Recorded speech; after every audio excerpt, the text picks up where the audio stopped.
Assalamualaikum warahmatullahi wabarakatuh.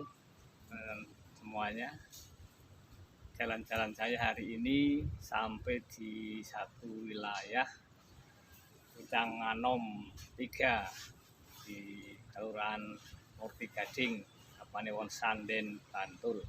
Ini di Omah Madu Klanceng, sesuatu yang mungkin selama ini masih asing di telinga kita. Ada madu klanceng, apalagi ini ada omahnya begitu besar. Coba nanti kita lihat secara lebih jauh, secara lebih detail tentang ini omah madu klanceng. Tetap bersama saya di channel YouTube Ayo Buka Mata. Omah Madu Klanceng adalah rumah Bapak Samingin, sang pembudidaya tawon klanceng yang kita kunjungi. Ini kita lihat di seluruh halaman atau sudut halamannya. Ini ada beberapa rumah-rumah kecil yang merupakan sarang dari sang tawon lanceng, dan juga di beberapa sudut tampak bunga-bunga. Selain untuk memperindah lingkungan, juga ini mungkin sebagai salah satu sasaran dari tawon lancengnya untuk mendapatkan madu. Ini juga di sudut atap rumahnya kita lihat beberapa sarang tawon lanceng. Ini kita lihat ada yang corongnya. Ini rumah-rumah kecil juga hampir tersebar di seluruh halamannya. Ini tampak aktivitas di sarang lancengnya seperti ini, keluar masuk. Dan kita coba cari ke belakang atau halaman belakang di rumah Pak Samingin ini. Mungkin beliau ada di belakang sana. Nah, ini kita lihat, oh ternyata sudut teras belakang juga ada sarangnya itu. Juga tanaman bunga. Selain tampak asri, ini juga untuk mendukung budidayanya. Kita lanjutkan ke belakang atau halaman belakang dari rumah beliau. Nah, ini di halaman belakang yang berpagar, penuh dengan tanaman, berbagai macam tanaman. Ini juga penuh dengan rumah-rumah kecil sarang lanceng. Ini kita lihat, kita selusuri dengan jarak kurang lebih 2 atau 3 meter. Masing-masing rumah kecil ini semuanya sepertinya berisi tawon lanceng. Meskipun halaman tidak terlalu luas, tapi tampak asri, selain untuk bisa istirahat sejenak. Nah, ini banyak sekali ya rumah-rumah kecil dari Pak Samingin. Baik, itu di belakang saya sudah kelihatan, ternyata belinya ada di kebun atau di dapur tawon klancengnya. Nanti yang akan kita cari tahu, kita ada ngobrol-ngobrol tentang budidaya tawon klanceng, bagaimana suka dukanya dan kenapa kemudian tertarik untuk budidaya ini. Nah, tentunya nanti banyak hal juga yang terkait dengan madu klanceng sendiri, itu seperti apa, nanti kita tahu bersama. Mari kita temui sang pemilik usaha ini.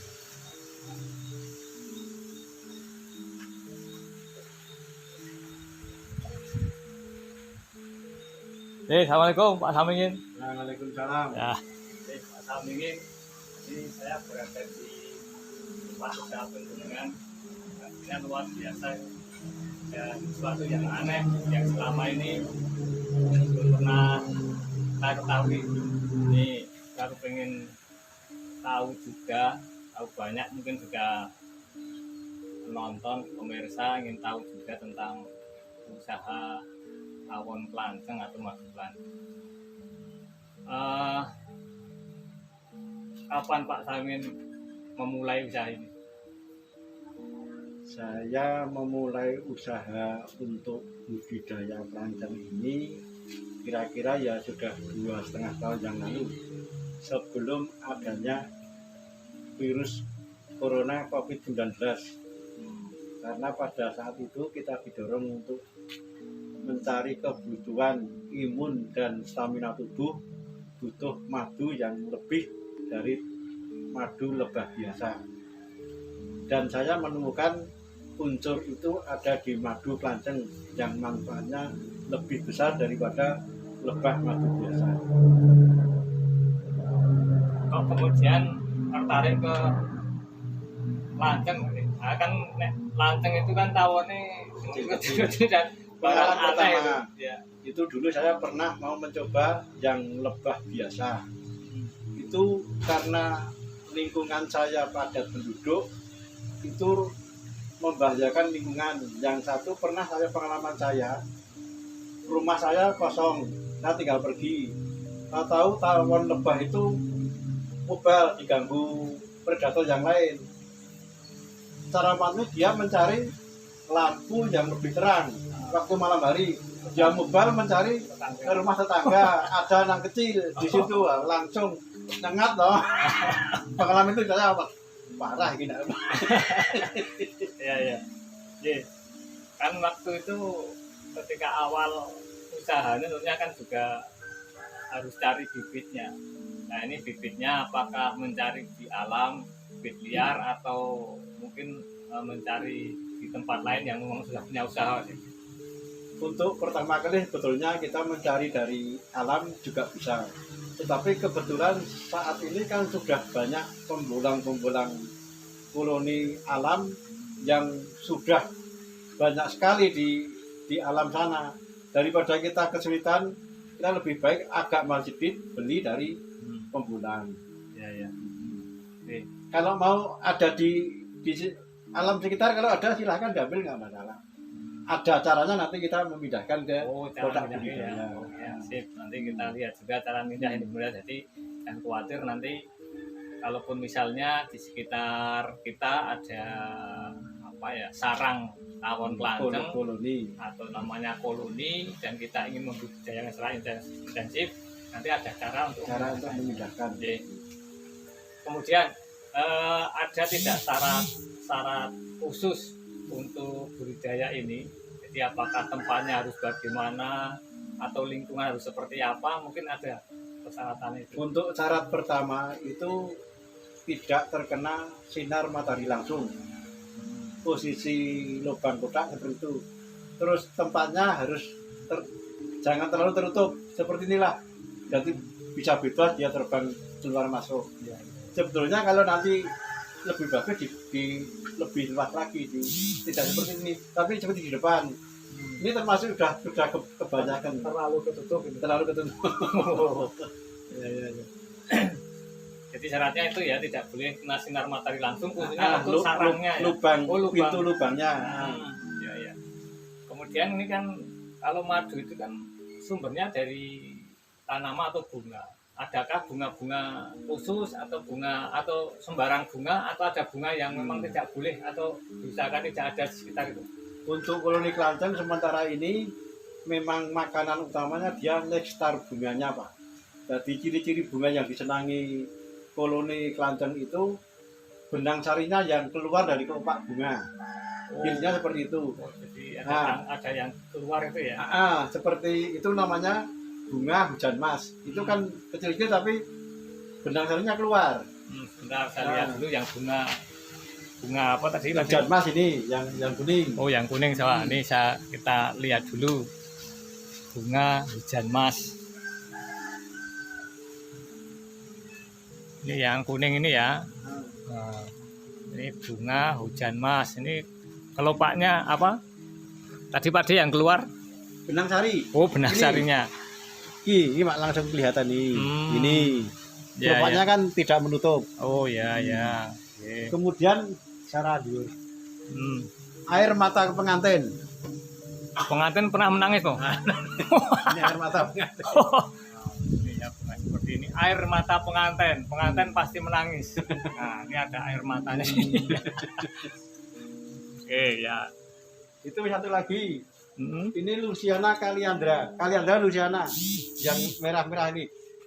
Ini pas dikerumuni sing abang iki, Mas. Iki pas ana tawone oke. Ya. Ini Luciana. Kaliandra Luciana. Oh, Kaliandra Luciana.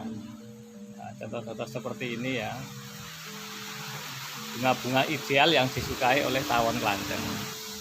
Oke. Kalau nanti bunga buah-buahan, termasuk bunga cengkeh, bunga blimbing. Tapi pada dasarnya, kalaupun ada bunga liar yang di kebun pun tidak masalah, Nggak gitu. masalah. Karena Rumput pun yang ada bunga dia itu bunga rumput di sana tetap di. Artinya karena mereka secara alamiah mereka tahu ya ini yang menghasilkan madunya itu tidak, mereka tahu. Jadi lebih bagus nanti kalau ada yang ingin membudidayakan ya Vegetasi, pakan dulu, nanam pakan. vegetasi dulu. Ya, karena itu nanti akan menentukan hasil produktivitas dari tawon ini. Nih, selama ini Pak Samingin 2,5 tahun ini kendala apa Pak yang biasanya menjadi kendala utama untuk para pemula? Selama ini kalau untuk pemula itu kita sebetulnya perlu kejelian dan ketelitian, cuma itu.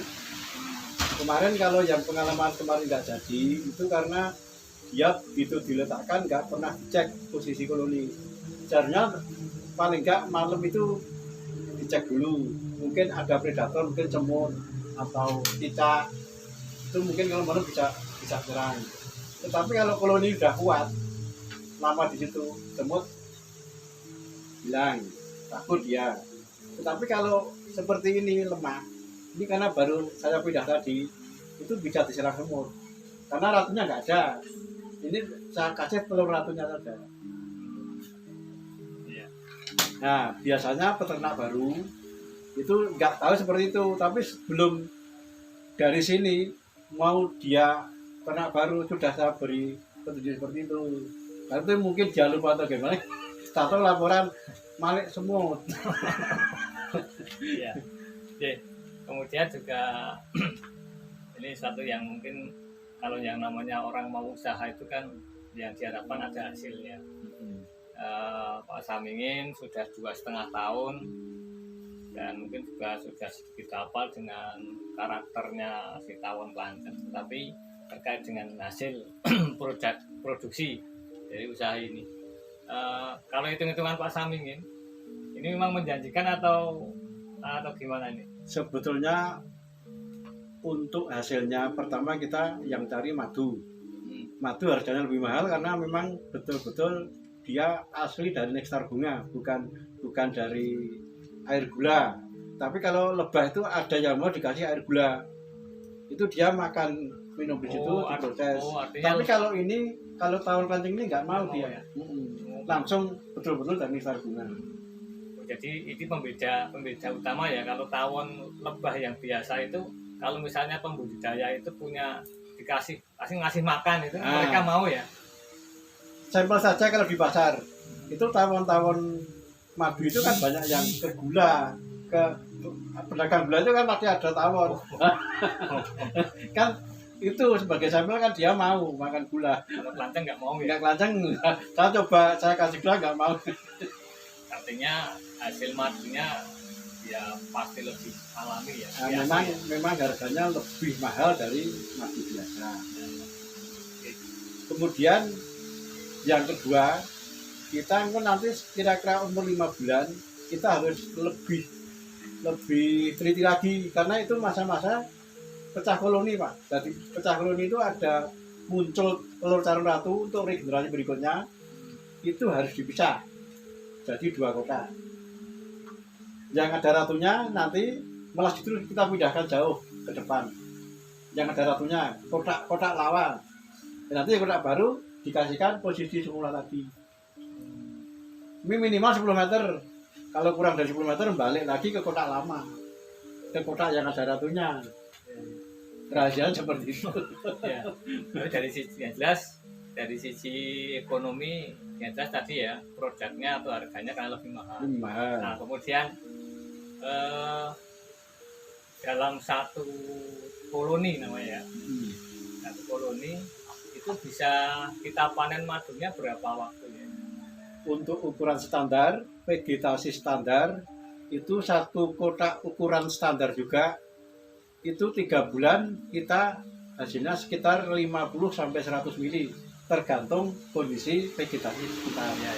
Memang kita prosesnya lama sekali, tidak seperti lebah madu biasa seperti itu, karena memang dia mencari teksturnya kecil-kecil lama. Ya, sudah mulai menghasilkan madu Mulai 3 bulan. 3 bulan. Nah, nanti kita ngunduh lagi 3 bulan lagi. Tetapi kalau menghendaki mau diambil, sudah masih banyak, nggak masalah.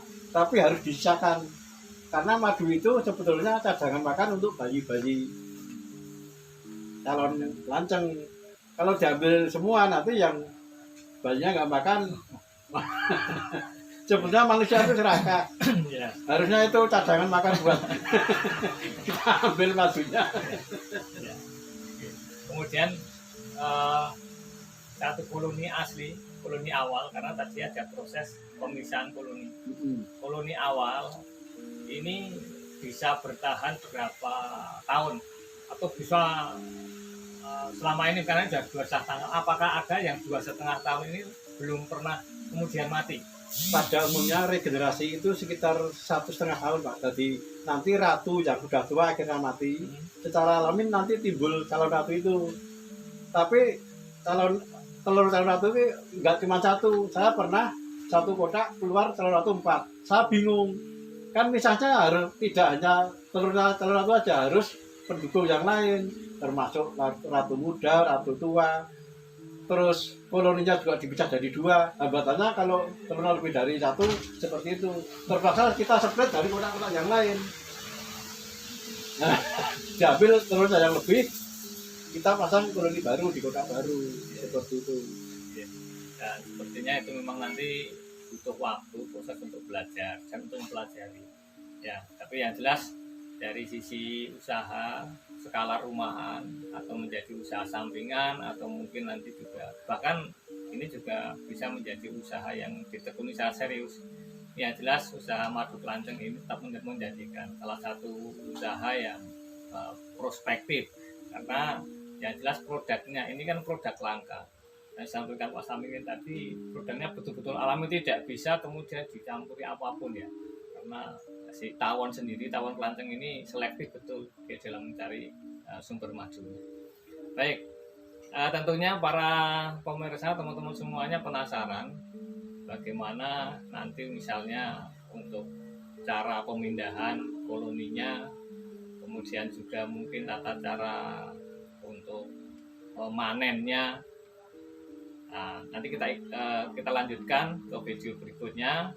Kita saksikan bagaimana cara memindah koloni kelanceng untuk penangkaran atau menambah jumlah volume dari koloni yang kita miliki. Tetap bersama saya di channel Ayu Buka Mata.